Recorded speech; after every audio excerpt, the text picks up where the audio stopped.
ರಾಘವೇಂದ್ರ ತೀರ್ಥರೇ, ಮೂಲ ರಾಮದೇವರು ಎಷ್ಟೋ ಕಾಲಗಳಿಂದ ತಮ್ಮ ಕೈಯಲ್ಲಿ ಪೂಜಾ ಕೈಂಕರ್ಯಗಳನ್ನು ನೆರವೇರಿಸಿಕೊಳ್ಳಬೇಕೆಂದು ಕಾದು ಕುಳಿತಿದ್ದಾರೆ.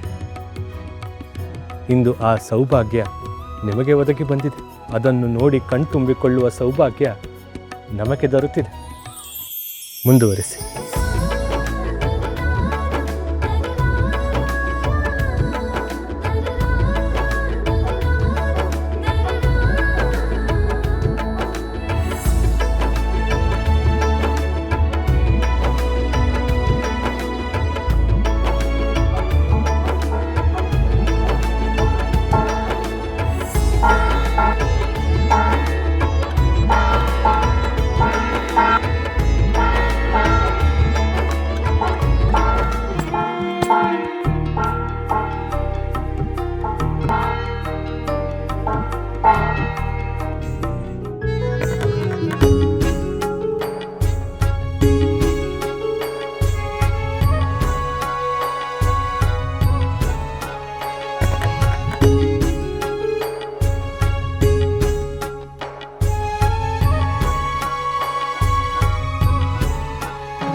ಅಮ್ಮ, ಅಪ್ಪ ಎಲ್ಲಿ ಹೋಗಿದ್ದಾರೆ ಹೇಳಮ್ಮ.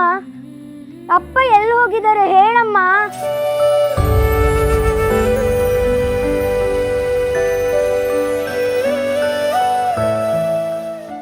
ಅಮ್ಮ ಮಾತಾಡ್ತಾ ಇಲ್ಲ, ನೀವಾದ್ರೂ ಹೇಳಿ ಅಪ್ಪ ಎಲ್ಲಿ ಹೋಗಿದ್ದಾರೆ.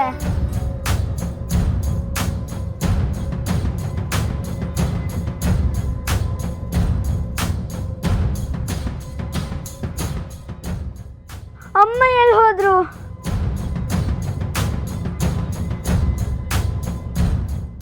ಪದ್ಮ, ಅಮ್ಮವ್ರು ನಾವು ಹುಡ್ಕೊಂಬರ್ತೀನಿ.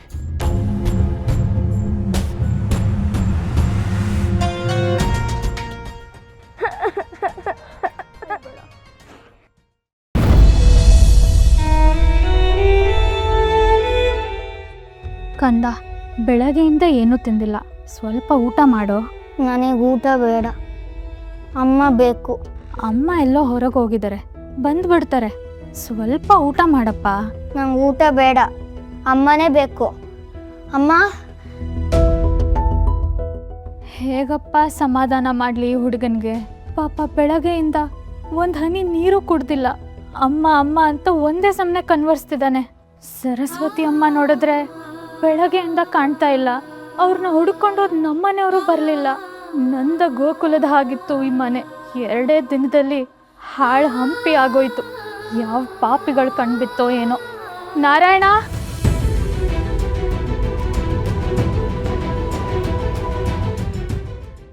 ನಂಗೆ ಅಮ್ಮ ಬೇಕು, ಅಪ್ಪ ಬೇಕು. ದೊಡ್ಡಪ್ಪ,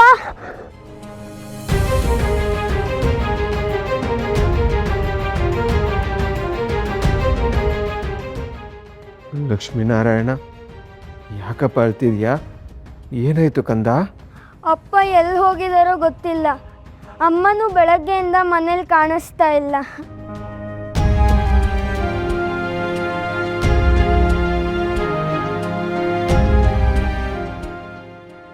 ನಂಗೆ ಅಪ್ಪ ಅಮ್ಮ ಬೇಕು. ಅಮ್ಮವ್ರೆ, ನೀವು ಬಂದಿದ್ದ ಜೀವ ಬಂದಂಗೆ ಆಯಿತು. ಬೆಳಗ್ಗೆಯಿಂದ ಇವನನ್ನು ಸುಧಾರಿಸೋಕ್ಕೆ ಆಗ್ತಾ ಇಲ್ಲ.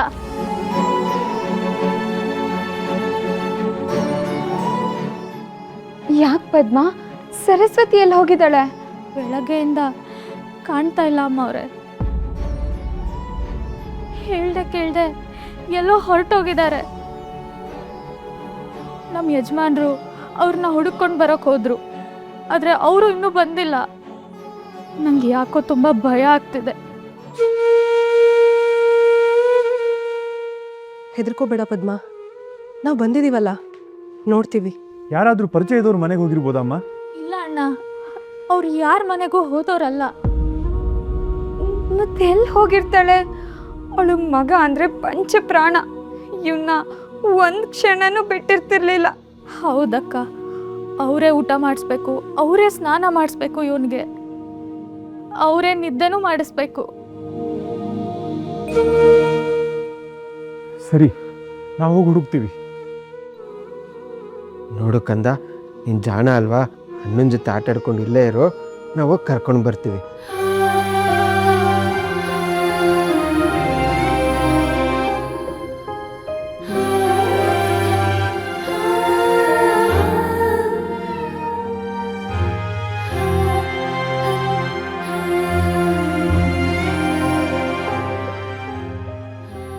ತಾಯಿ, ಮಠದ ಮುಂದೆ ಈ ರೀತಿ ಹೆಣ್ಮಕ್ಳು ನಿಂತಿರಬಾರ್ದು. ದಯಮಾಡಿ ಮನೆಗೆ ಹೋಗಿ ತಾಯಿ. ಗುರುಗಳನ್ನ ನೋಡದೆ ಹೊರತು ಈ ಜಾಗ ಬಿಟ್ಟು ಕದಲೋದಿಲ್ಲ. ಹಠ ಮಾಡಬೇಡಿ ತಾಯಿ. ಬೆಳಿಗ್ಗೆಯಿಂದ ಒಂದು ಹನಿ ನೀರು ಕುಡಿದೆ ಬಿಸಿಲಲ್ಲಿ ಒಣಗ್ತಾ ಇದ್ದೀರಾ. ನಿಮ್ಮನ್ನು ನೋಡಿದ್ರೆ ಸಂಕಟವಾಗುತ್ತೆ. ತಾಯಿ, ಮಠದಲ್ಲಿ ಯಾರೂ ಇಲ್ಲ. ಕಾರ್ಯಕ್ರಮದ ನಿಮಿತ್ತ ಎಲ್ಲರೂ ಹೊರಗೆ ಹೋಗಿದ್ದಾರೆ. ಗುರುಗಳು ಬಂದ ತಕ್ಷಣ ನಾವೇ ನಿಮಗೆ ಸುದ್ದಿ ಮುಟ್ಟಿಸ್ತೇವೆ. ಈಗ ದಯಮಾಡಿ ಹೊರಡಿ. ಅವರು ಯಾವಾಗ ಬರ್ತಾರೆ ಅನ್ನೋದು ಗೊತ್ತಿಲ್ಲದೆ ತಾವು ಹೀಗೆ ಕಾಯುವುದು ಸರಿಯಿಲ್ಲ ತಾಯಿ. ನಾವು ಮಠದ ಒಟುಗಳು. ನಿಮಗೇನಾದರೂ ಆಗಿ ನಮ್ಮನ್ನ ಮಠದಿಂದ ಹೊರಗಾಕಿದ್ರೆ ನಾವೆಲ್ಲಿಗೆ ಹೋಗಬೇಕು ಹೇಳಿ? ದಯಮಾಡಿ ಹೊರಟು ಹೋಗಿ. ನಮ್ಮ ಹೊಟ್ಟೆ ಮೇಲೆ ಹೊಡಿಬೇಡಿ. ಬೇಡಿ ಅಣ್ಣ, ನನ್ನ ಕೈ ಮುಗಿಬೇಡಿ. ಯಾವ ಜನ್ಮದಲ್ಲಿ ಯಾರಿಗೆ ಅನ್ಯಾಯ ಮಾಡಿದ್ನೋ ಏನೋ, ಆ ಶಾಪ ಇವತ್ತು ನನ್ನ ಹೊಟ್ಟೆ ಉರಿಸ್ತಾ ಇದೆ. ಮತ್ತೆ ನಿಮ್ಮನ್ನೂ ಕಷ್ಟಕ್ಕೆ ಸಿಲುಕಿಸಿ ನಾನು ಯಾವ ನರಕಕ್ಕೆ ಹೋಗಲಿ? ನಿಮಗೆ ಖಂಡಿತ ನಾನು ತೊಂದರೆ ಕೊಡೋದಿಲ್ಲ. ನಾನು ಹೊರಡ್ತೀನಿ. ಆದರೆ ನಿಮ್ಮಲ್ಲಿ ನನ್ನದೊಂದೇ ಒಂದು ಕೋರಿಕೆ. ಗುರುಗಳು ಬಂದು ಕೂಡಲೇ ದಯಮಾಡಿ ನನಗೆ ಸುದ್ದಿ ತಿಳಿಸಿ. ಇದು ನನ್ನ ಸಾವು ಬದುಕಿನ ಪ್ರಶ್ನೆ. ಅದು ಗುರುಗಳ ಕೈಯಲ್ಲಿದೆ. ಅವ್ರ ಮುಂದೆ ನಾನು ಮಾಂಗಲ್ಯ ಭಿಕ್ಷೆ ಬೇಡಬೇಕಾಗಿದೆ.